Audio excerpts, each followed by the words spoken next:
foi a formação no seminário? Boa? Naquela época, como eu entrei que era? num seminário na época que foi uma tristeza. Eu fiquei doente o primeiro ano de seminário. Fiquei com febre o ano todo, porque, por um lado, deixar a família é dolorido. Sim.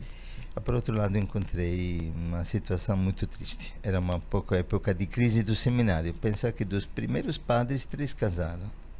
Nossa. Os primeiros padres que me acolheram em seminário. 3 casaram. E vários seminaristas estavam ou namorando ou vivendo homossexualismo. Nossa. Uma tristeza. Mas lá eu passava muito tempo na frente da Eucaristia. Descobri esse segredo em várias ocasiões da minha vida. E pedi a Deus a graça de poder ser dele de verdade. E aí sempre encontrei na Eucaristia a minha força. Em todos estes anos, na frente da Eucaristia, senti o chamado para começar a aliança.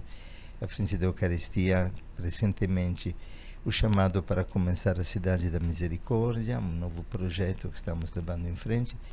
Na frente da Eucaristia, esta intimidade com Maria, que para mim é a fonte verdadeiramente de um rio de água viva, que é o Espírito Santo que se derrama sobre nós.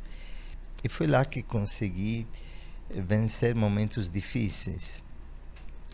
Mas depois orei muito, a um certo ponto chegou um retorno muito bom, que nos levou à espiritualidade do movimento dos focolares. Maravilhoso. Na época éramos 12 seminaristas. Ele falou: eu não quero que vocês tenham horários, porque ninguém aceitava obedecer. O último formador foi embora chorando, em depressão, porque ninguém queria obedecer no seminário. Mas ele disse: quem não quer viver a palavra, não fique. De 12 ficaram só 6.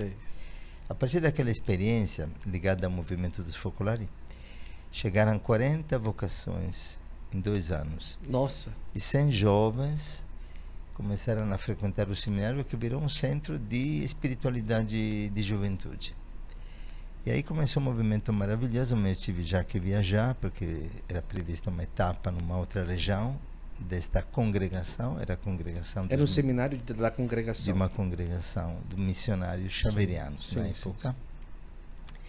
E de lá começou esta aventura, nasceu esta outra comunidade, e depois, por causa de uma criança de rua, Jesus me chamou a começar de novo tudo, outra vez com 45 anos, quando nasceu a Aliança de Misericórdia.